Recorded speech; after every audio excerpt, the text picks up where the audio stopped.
So I've got some stuff all set up here. What we're gonna do is General Tso's chicken, which should go really well with that type of game meat.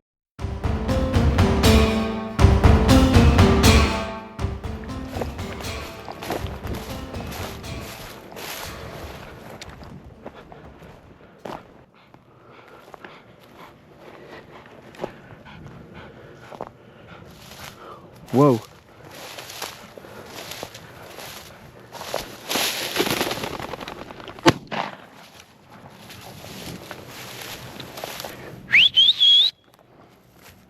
Good boy.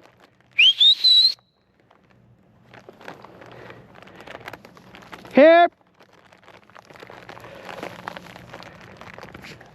There you go. Well, that's cool. Whoa, good boy.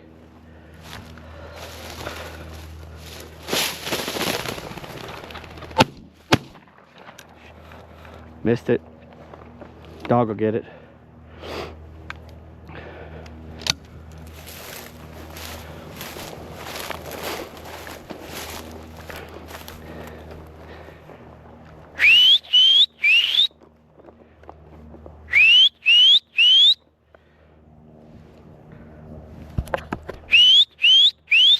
Good boy.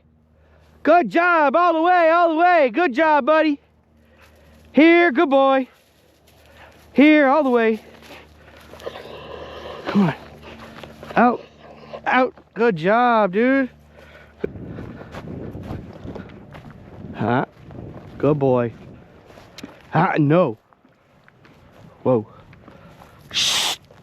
Whoa. Good boy.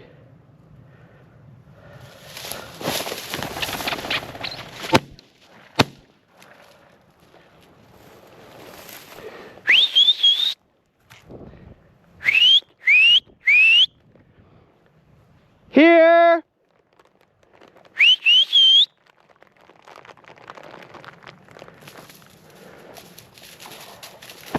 All the way, all the way. Come on, all the way. Out. Good job, buddy.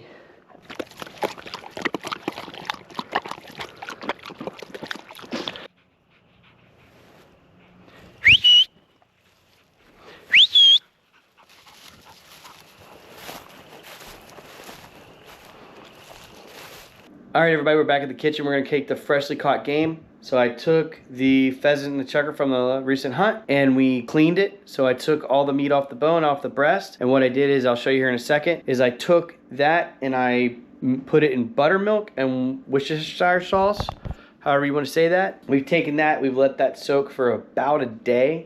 You could go a little longer, it's not gonna hurt it, but. So I've got some stuff all set up here. What we're gonna do is General Tso's chicken, which should go really well with that type of game meat. First of all, we're gonna go ahead and make the sauce. I've just got like a little mixing bowl here, and it's real easy, real quick.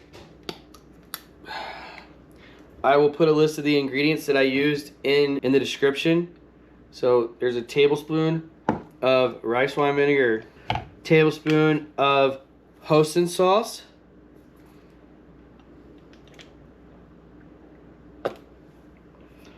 too easy. Gonna put a tablespoon of soy sauce. Barao. This might be hard to come by, but you can use a lot of things. So instead of adding the sugar, what I have is some spicy honey that I got from my local farmer's market, and I'm just gonna kind of try to eyeball that. That looks more than enough.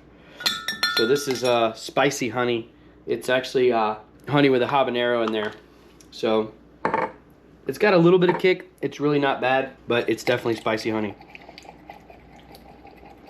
Okay, I'm gonna throw about a teaspoon of, this is powdered ginger.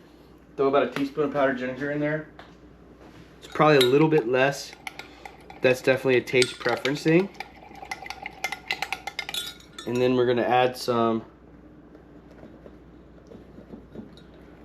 about a tablespoon of cornstarch in there to thicken it up.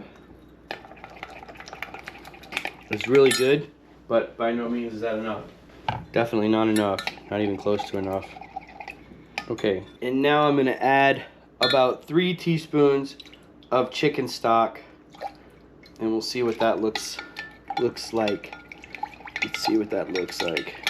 Make that 2 teaspoons of Hoisin sauce. Well, it definitely tastes right. So a little trial and error here. This doesn't seem to be thick enough, but I'm sure it's going to thicken up whenever we use it in conjunction with the other stuff. So we got the cornstarch mixed, so I have like the mixed up sauce here. I'm going to add some more ginger just for flavor, so a little bit more powdered ginger. I put a little extra Hoisin sauce. I had to put an extra teaspoon of Hoisin sauce in there just to make it work. Hopefully that's enough. If not, we'll improvise. Hey, this is my first time ever making this dish, so we'll see how it goes, right? Here is the chukar and pheasant. So I cut the breast off the bone and I put it in here for roughly 24 hours. This is buttermilk and Worcestershire sauce. So this is just meant to kind of take some of that gaminess out of it and tenderize the meat. Okay, so this is the pheasant breast. I'm just going to take this and slice this into pieces that I can fry. So about 1-inch cubes or so, or just 1-inch pieces or so, right? I'm just making it to where, in this case, I'm just going to cut the tenderloin off. So I'm just going to cut it into pieces that are manageable to fry, right? Just think about what this General Tso's chicken looks like, right? Just want some cubes. So what's really nice about these upland game birds is that a lot of them, most of them, if not all of them, are essentially, it's a light meat that is very similar to chicken. And so relatively easily I can take this meat and make any dish that I could use chicken for.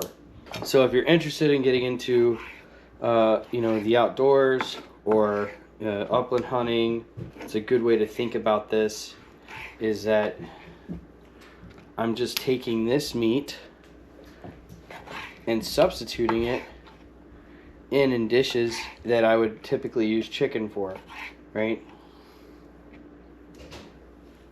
Because it's a light meat with, you know, more or less the same qualities that you would get out of chicken. There's a slightly different taste, but it's not so different that you can't use it. You know, one of the names for chicken is jungle fowl because they're like native to the jungles in Indonesia or something crazy. All right, so now I'm just gonna take a bowl and I'm just gonna throw some cornstarch in there, and I'm just gonna take all this meat and I'm just gonna, cornstarch is pretty light, so it can fly around real easy. Caution to you on that. It's like powdered sugar. All right, so we just want to take that chukar pheasant partridge, get it battered up in this cornstarch. So there was no need to marinate per se because this has already been marinated in that Worcestershire sauce, right? So it's already coated and marinated in this case. So it's part of the reason why we do that as well, is like not only does it marinate the bird meat, but it also, like I said, it tenderizes it and takes some of the gaminess out of it as well, right? Because it is a wild bird to some extent. Yeah, I got this Triple B's Pepper Company hot honey sauce from my local farmer's market, and it's basically just habanero infused honey. Pretty good if you like that kind of stuff. I definitely like sweet and spicy together. Kind of like sweet and everything together. So start racking and stacking and dropping this in here. Like I said, it's very basic cooking skills, I would say. There's nothing in here that's particularly difficult. Anyway, I know that it may not be typical of most people's experience of haven't eaten chukar partridge before. All I can tell you is everyone that I have given the opportunity to eat it, and everybody that's eaten it with me, they're always stunned at how good it really tastes. It's somewhere between the chicken and the quail, but it is still got its own unique flavor, and it is very stunningly good. Pulling all this off.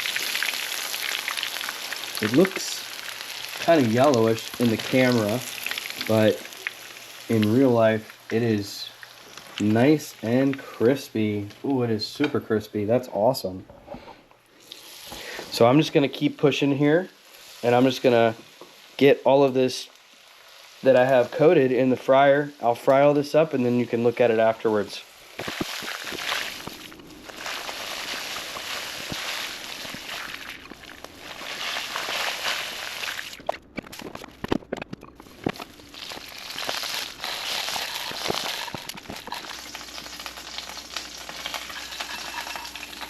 If I didn't have problems, I wouldn't know what to do. Apparently, it's a little problem.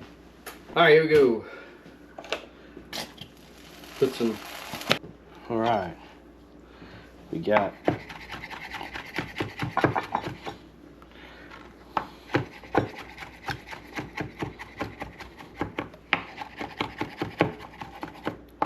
about a tablespoon of garlic in here that was minced. About a tablespoon of diced ginger. Tablespoon of diced ginger, minced garlic. Get started. We're gonna take some green onions.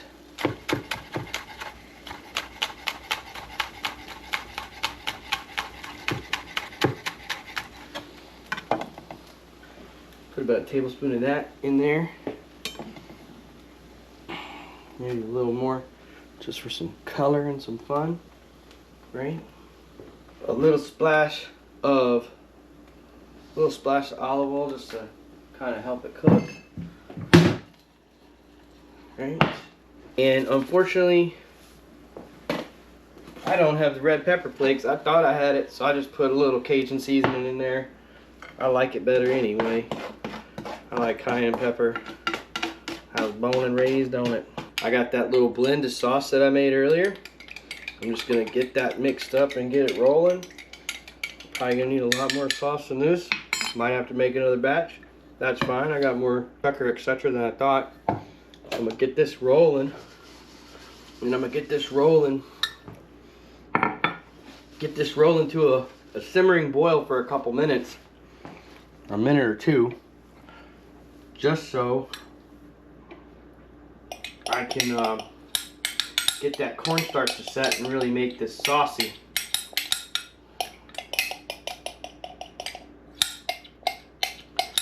So cornstarch, you mix it in, a little water, make what they call slurry. Then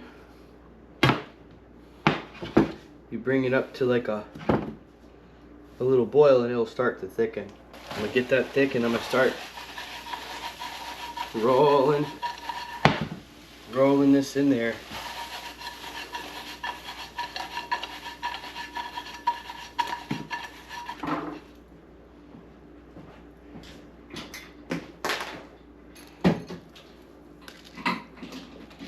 All right, everybody, that's gonna do it for the video. So there you'll have it. Look at that. Super good looking, super delicious. I would totally add more soy sauce to this next time around, but I added some salt afterwards, so let's have a bite. Oh yeah, that's where it's at. Oh my goodness. Hold on. Oh my goodness. Hold on. I've just served it on a bed of rice. Some white rice. Beautiful, wonderful, good. Man, it's so good. Anyway, highly recommend this if you ever go out and get you some upland game, or if you're looking for something quick to do at home. This is not very complicated. It doesn't take a lot of time.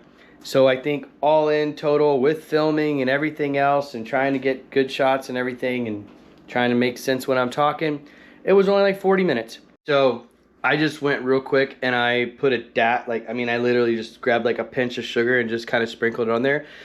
That made a world of difference. So I'll say, when you're following the recipe, I substituted honey for the sugar. I don't necessarily recommend that. I think you could totally add the honey in. In hindsight, when you're making the sauce, throw in a tablespoon of sugar and it makes a world of difference. I named this video the Chinese chicken, and the reason is because one of the first times when I got into dog training, getting the dog ready, one of the books that I had is a little older, and they were noticeably calling the pheasant the China bird, and it's because pheasants are originally from China, and so technically it's a type of Chinese fowl, and a chicken's just jungle fowl.